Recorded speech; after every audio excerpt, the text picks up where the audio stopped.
Okay, hello everyone. Welcome to my channel.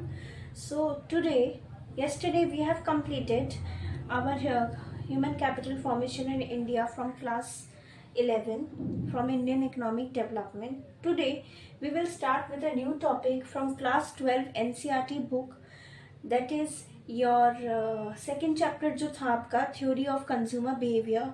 उसमें सारे points हो चुके थे. The last part of the chapter which was left I will explain you, जो आज ही हमारा हो जाएगा. It will be completed today. फिर हम न्यू चैप्टर से स्टार्ट करेंगे. So that is market demand. You have studied individual demand and market demand के बीच आपने डिफरेंस किया है, but it is related to the all the market demand which arises in the market. लोगों के needs and test के हिसाब से मार्केट में डिमांड अराइज होती है which is needed in the market. And वहीं पे प्रोड्यूसर्स कोशिश करते हैं जो लोगों की डिमांड अच्छे से फुलफिल हो सके. चाहे उसकी प्राइस अगर बढ़ भी रही होगी then also people will buy. जैसे नॉर्मल गुड्स, सुपीरियर गुड्स, ये सब आप लोग कर चुके हैं. Okay, so the topic which is left we will explain it over here.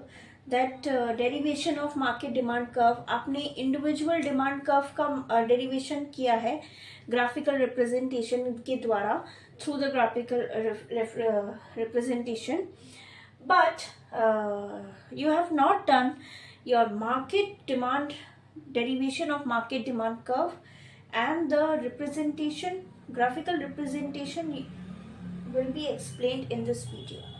Okay, so what is market demand? The market demand for a good at a particular price is the total demand of all the consumers taken together. So market demand है क्या? For is market demand कैसे arise होती है? एक particular price पे is the total demand of all the consumers taken together. बहुत सारे consumers, वही मैंने आपको बोला, बहुत सारे कंज्यूमर्स का डिमांड को एक साथ देखा जाता है. जैसे मार्केट में अगर नेस्कैफे का कॉफ़ी मिल रहा है, सो एक और कोई ब्रांड आप नाम देख लीजिए, ब्रू, उसकी और कोई नाम सर्च कर लीजिए अपने मन में, उसका भी है. बट लोगों की डिमांड, 10 लोग शॉपकीपर के पास आके नेस्कैफे का कॉफ़ी मांग रहे हैं. सो व्हाट हैपेंस, सो वो उसी को ही रखेगा अपनी शॉप पे जिसकी डिमांड ज़्यादा होगी. Many people's demand has been taken together.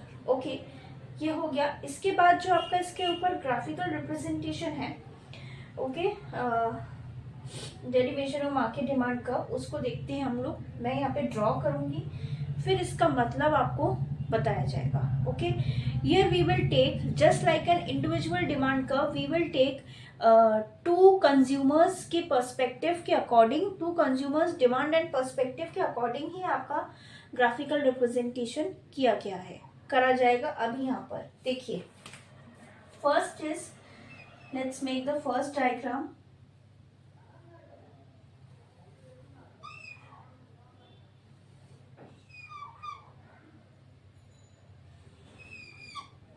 This is price, this is quantity,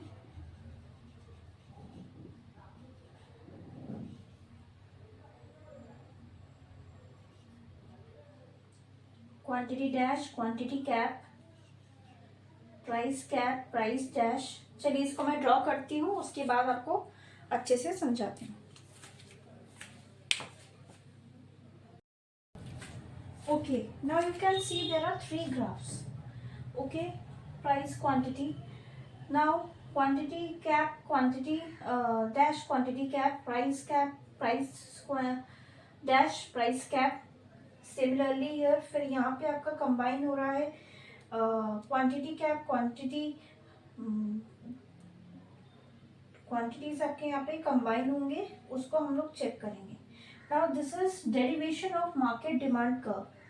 ये क्या होता है? और ये जो आपका डेरिवेशन हम लोग कर रहे हैं, can be derived as horizontal summation of the individual demand curves. इसको हम लोग हॉरिजॉन्टल समेशन भी बोलते हैं of individual demand curves. Okay, horizontal summation of individual demand curves. अब यहाँ पे देखिए, suppose there are only 2 consumers in the market. 2 consumers है मार्केट, 2 कंज्यूमर के ऊपर ही, बेस पर ही हमने ये कर्व भी बनाया है. Okay, suppose at price P the demand of consumer 1 is Q1. Price P पर डिमांड कंज्यूमर 1 का है, ठीक है, इज 1 एंड कंज्यूमर 2 का है Q2. Okay, then the market demand of the good at P1, जो P1 में आपका मार्केट डिमांड अराइज होगा, इज Q1 प्लस Q2. ठीक है, दोनों की डिमांड के हिसाब से मार्केट डिमांड अराइज होगा. सिमिलरली एट P कैप, ये जो P कैप वाला जो सिंबल है, P cap, the demand of consumer is 1, so Q1 and that of consumer 2 is Q2. consumer 2 का आपका Q2 होगा.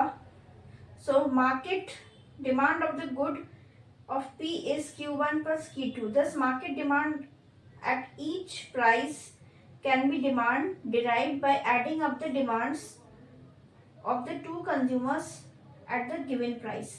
जो आपकी given price होगी, ठीक है, जो भी आपकी प्राइस दी गई होगी उस पे आप लोग दोनों के डिमांड को, यानी कि क्वांटिटी 1 प्लस क्वांटिटी 2 को एड अप कर लेंगे. सो आपके पास मार्केट डिमांड जो है वो निकल कर आ जाएगी. Okay, then next is if there are more than 2 consumers in the market for a good.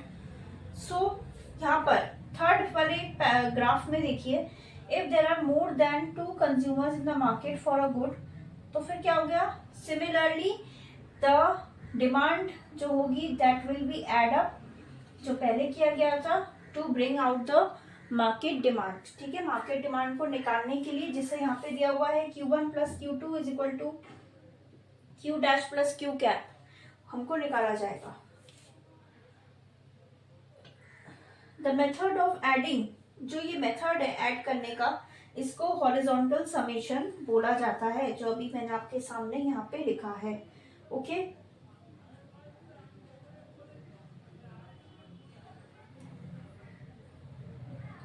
और मार्केट डिमांड हम इंडिविजुअल डिमांड कर्व से भी निकाल सकते हैं by adding up and combining up demands of 2 individuals. 2 individuals की demand को अगर हम कंबाइन करके निकालें तो वहां पर भी आप लोग मार्केट डिमांड को निकाल सकते हो. Okay, you can take out the method. आपको समझ में आ गया. अब इसके बाद है adding up 2 linear demand curves. इसको देखते हैं. तो ये था आपका मार्केट डिमांड और इसके ग्राफिकल रिप्रेजेंटेशन. जो ये आज आपका यही कंप्लीट हो जाता है. जो ये वाला part, last part was left to be explained in the chapter. तो आई थिंक ये आप लोग का हो चुका है. Now if you like my channel then please like, share and subscribe. And from the next topic, it's very important, जो होगा आपका इलास्टिसिटी ऑफ डिमांड. कल से हम लोग इलास्टिसिटी ऑफ डिमांड को करेंगे. Okay, bye, have a nice day.